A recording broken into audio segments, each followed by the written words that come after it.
ไม่ได้งอมนาโตคือលោកមาร៉ាត់បានប្រមេលោកពូទីនចំថាបើសិនជាលោកពូទីនធ្វើល្ងងហើយធ្វើសង្គ្រាមជាមួយនឹងណាโตនោះទំនងជាគិតខុសហើយព្រោះថាណាโตមិនមែនជាអ៊ុយក្រែននោះទេដូច្នេះលោកម៉ារ៉ូតហាក់ដូចជាបង្ហាញអំពីកម្លាំងរបស់ណាโตកំពុងតែត្រៀមធ្វើសរបញ្ជានុយក្លេអ៊ែរដើម្បីសម្ញែងទៅដល់រុស្ស៊ីហើយនេះគឺជាការផ្ញើសារទៅដល់លោកពូទីនចំអំពីឥទ្ធិពលប្រសិនបើមានការផ្ទុះសង្គ្រាមពិតមែននោះសូមលំបានកាយនិងសូមស្វាគមន៍ទៅដល់ប្រិយមិត្តដែរក៏ប៉ុន្តែតាំងដានបាទព័ត៌មានអន្តរជាតិចឹងនៅក្នុងវីដេអូនេះខ្ញុំក៏សូមលើកអំពីព័ត៌មានមួយនៅថ្មីនេះគឺមេដឹកនាំរបស់ NATO គឺលោកម៉ាត់រ៉ូតលោកបានប្រមានទៅដល់ភាគីរុស្ស៊ីគឺ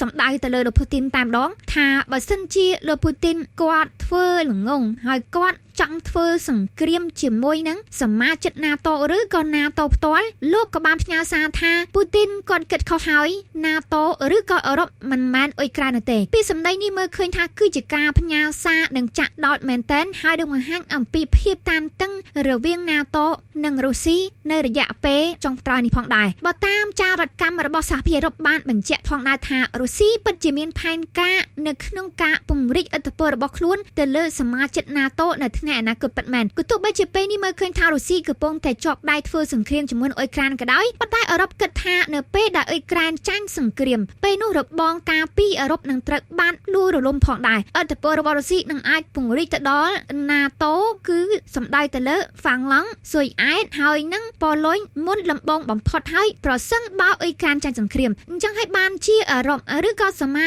ជិករបស់ NATO បានពង្រឹងឥទ្ធិពលនិងបន្តគាំទ្រដូចជាអាវុធនិងបច្ចេកវិទ្យាព័ត៌មានយោធាទៅដល់ភាគីអ៊ុយក្រែនបន្តទៀតនឹងឯងប្រិមិត្តប្រកាសជាឆ្ងល់ហើយថាចុះហេតុអីបានជាខំប្រឹងឲ្យមានសង្គ្រាមប្រឆាំងគ្នាម្លេះគណៈដែលរុស្ស៊ីក៏នៅក្នុងតំបន់អឺរ៉ុប NATO ក៏នៅក្នុងតំបន់អឺរ៉ុបហើយណាមួយទៀតគឺតំបន់បាល់ទិកគឺសិតតែជាសមាជិក NATO ទៀតហេតុអីបានជារុស្ស៊ីមិនព្រមសម្រួលឬក៏កុំឲ្យមានបញ្ហាបង្កើតសន្តិភាពជាមួយនឹងគ្នាទៅហេតុអីបានជាជ្រើសរើសវិធីសាស្ត្រដើម្បីបង្ហាញពីភាពតានតឹងនៅក្នុងតំបន់ខ្លាំងម្លេះនៅក្នុងចំណុចនេះបើតាមអ្នកវិភាគផ្នែកសង្គ្រាមនៅលោកខាងលិចបាននិយាយថាអានឹងដោយសារតែការមិនទុកចិត្តគ្នាពេលមិនណានិយាយអំពីផែនការសន្តិភាពរវាងរុស្ស៊ីហើយនិង NATO មិនមែន NATO ហើយនិងរុស្ស៊ីនឹងមិនធ្លាប់គិតអំពីសន្តិភាពរួមជាមួយនឹងគ្នាទេបន្ទាប់ពីសង្គ្រាមត្រជាក់ត្រូវបានបញ្ចប់គោលនយោបាយរបស់ NATO និងរុស្ស៊ីដើរបញ្ច្រាស់ទិសគ្នាអញ្ចឹងកាលពីឆ្នាំ1990រហូតដល់ឆ្នាំ2020 NATO បានពង្រីកសមាជិកថ្មីដូចជាប៉ូឡូញឆែកហុងហ្គ្រីនិងរដ្ឋបាល់ទិកមួយចំនួនផ្សេងទៀតអញ្ចឹងធ្វើឲ្យរុស្ស៊ីនឹងមានអារម្មណ៍ថាហាក់ដូចជាត្រូវបានគេរឹតបន្តឹងឬក៏ឡំពាត់រុស្ស៊ីអញ្ចឹងម្យ៉ាងវិញទៀតបញ្ហាតាក់ទងនឹងសង្គ្រាមនៅកូសូវូឆ្នាំ1999ហ្នឹងរុស្ស៊ីបានមើលឃើញថា NATO បានបើកការវាយប្រហារទៅលើកូសូវូដោយមិនបានឆ្លងកាត់ឬក៏មិនអើពើអំពីគោលនយោបាយរបស់អង្គការសហប្រជាជាតិនោះទេគឺបានប្រើប្រាស់យន្តហោះចម្បាំងរហូតដល់ 1000 គ្រឿងបានបំផ្លាញនិងសម្លាប់មនុស្សនៅក្នុងទឹកដីហ្សេប៊ីដែលកាលនោះរុស្ស៊ីបានគាំទ្រទាំងយោធាទាំងការទូតទៅដល់រដ្ឋាភិបាលរបស់ហ្សេប៊ីហើយ NATO នឹងគឺប្រឆាំងជាមួយនឹងហ្សេប៊ីដើម្បីគាំទ្រឲ្យមានការបង្កើតឯករាជ្យផ្ដាច់ខ្លួននៅឯតំបន់កូសូវូអញ្ចឹងនៅក្នុងឆ្នាំ1999នឹង NATO បានធ្វើប្រតិបត្តិការបំផ្លាញកងទ័ពហ្សេប៊ីដែលជាផ្នែកមួយនៃការគាំទ្ររបស់រុស្ស៊ីដើម្បីការពារប្រជាជននៅឯតំបន់កូសូវូអាល់បានីនឹងឲ្យមានការបង្រួបបង្រួម ZB ឡើងវិញប៉ុន្តែក៏ត្រូវបានប្រកាសឯករាជ្យនៅក្នុងឆ្នាំ2008នៅក្នុងតំបន់កូសូវូអញ្ចឹងគឺចាប់តាំងពី NATO បំបាក់រុស្ស៊ីនៅឯសមរភូមិកូសូវូនឹងមកធ្វើឲ្យរុស្ស៊ីក៏លែងទុកចិត្ត NATO តែម្ដងអញ្ចឹងហើយវាចេះតែមានរឿងបន្តថែមទៀតរហូតតតែរុស្ស៊ីរំលោភលើការចុះថ្លែងការប៊ូដាប៉េសរបស់អ៊ុយក្រែននៅក្នុងឆ្នាំ1994ហើយបានយកតំបន់គ្រីមៀនៅក្នុងឆ្នាំ2014ចាប់ផ្ដើមពីពេលហ្នឹងមកគឺលែងទុកចិត្តគ្នាហើយណាមួយទៀតនោះប្រិមិត្តបានដឹងហើយថា NATO បានសន្យាជាមួយរុស្ស៊ីថាមិនពង្រីកសមាជិកនោះទេប៉ុន្តែចុងក្រោយនេះគឺមានការចូលជាបន្តបន្ទាប់ដូចជាអ៊ុយក្រែនក៏ចង់ចូលហ្វាំងឡង់និងស៊ុយអែតនេះចូលទៅហើយនោះហើយបន្ទាប់មកដល់ពេលរុស្ស៊ីគាត់រំលោភលើអធិបតេយ្យភាពរបស់អ៊ុយក្រែនគឺចាប់ផ្ដើមធ្វើឲ្យ NATO ហ្នឹងគិតថារុស្ស៊ីចាប់ផ្ដើមបង្កើតឥទ្ធិពលហើយដែលមានការគម្រាមកំហែងអាវុធនុយក្លេអ៊ែរនិងចង់ដាក់អាណានិគមនៅលើទឹកដីរបស់អ៊ុយក្រែននឹងឯងអញ្ចឹងខ្ញុំទៅសូមអានអត្ថបទបន្តិចតាក់ទងអំពីព័ត៌មាននេះហាក់ដូចជាឆ្ងាយបន្តិចហើយតែទោះបីជាយ៉ាងណាក៏ប្រិមិត្តក៏ចង់ដឹងដែរថាហេតុអីបាន ជា NATO ហើយនឹង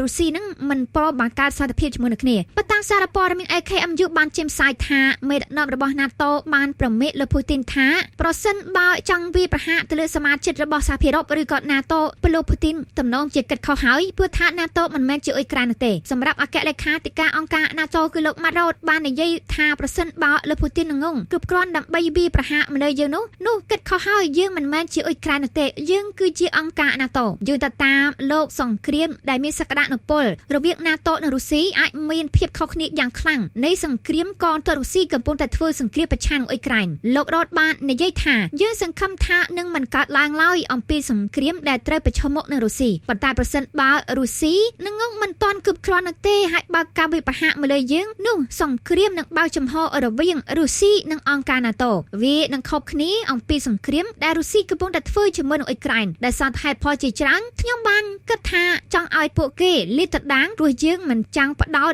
លើផលប្រយោជន៍ដែលពួកគេផ្ដោតអំពីព័ត៌មានប៉ុន្តែវាខុសគ្នាសម្រាប់ការឆ្លើយតបរបស់វិមានកੰឡាំងបាននិយាយថាខ្លួនគ្មានចេតនានៅក្នុងការវាយប្រហារប្រទេស NATO ណានោះទេទោះបីជាយ៉ាងណាក៏ដោយការសង្ស័យបែបនេះពីរុស្ស៊ីពីមុនមកការលុកលុយយ៉ាងពេញលេញនៅលើទឹកដីអ៊ុយក្រែនកាលពីខែកុម្ភៈឆ្នាំ2022គឺបានកើតឡើងម្ដងហើយសម្រាប់លោក Martin Jacker ដែលជាផ្នែកមួយនៃសេវាស៊ើបការសម្ងាត់នៃសហព័ន្ធបាននិយាយថាយើងមិនគួរគ្រាន់តែឈរក្បែរហើយសន្មតថាការវាយប្រហាររបស់រុស្ស៊ីដែលអាចកើតឡើងនឹងមិនត្រូវបានរំពឹងទុករហូតដល់ឆ្នាំ2029លោកបានបញ្ជាក់ថាបើតាមចារការរបស់អាល្លឺម៉ង់បានស៊ើបដឹងថារុស្ស៊ីពិតជាមានផែនការនៅក្នុងការវាយប្រហារទៅលើសមាជិក NATO នៅថ្ងៃអនាគតពិតមែនលោកបានបន្ថែមអំពីព័ត៌មានលម្អិតថាវាគឺជារឿងដែលត្រូវប្រុងប្រយ័ត្នលោកក៏បានបញ្ជាក់ផងដែរថាផែនការរបស់ NATO គឺយើងអាចនិយាយថាចង់មានសន្តិភាពដ៏ត្រជាក់នៅក្នុងទ្វីបអឺរ៉ុបប៉ុន្តែវានឹងអាចក្លាយជាការប្រឈមមុខជាមួយនឹងរុស្ស៊ីដ៏ក្តៅគគុកនៅពេលណាមួយយើងត្រូវរៀបចំសម្រាប់ការកើនឡើងនៃស្ថានភាពនៅទូស្គាល់អំពីសមត្ថភាពការកត់សម្គាល់នៅក្នុងតំបន់ Burgas បានកើតឡើងបន្ទាប់ពីមានភាពតានតឹងជាច្រើនសប្តាហ៍ហើយមើលឃើញថារុស្ស៊ីតែងតែរំលោភដែនអាកាសរបស់សមាជិក NATO នោះ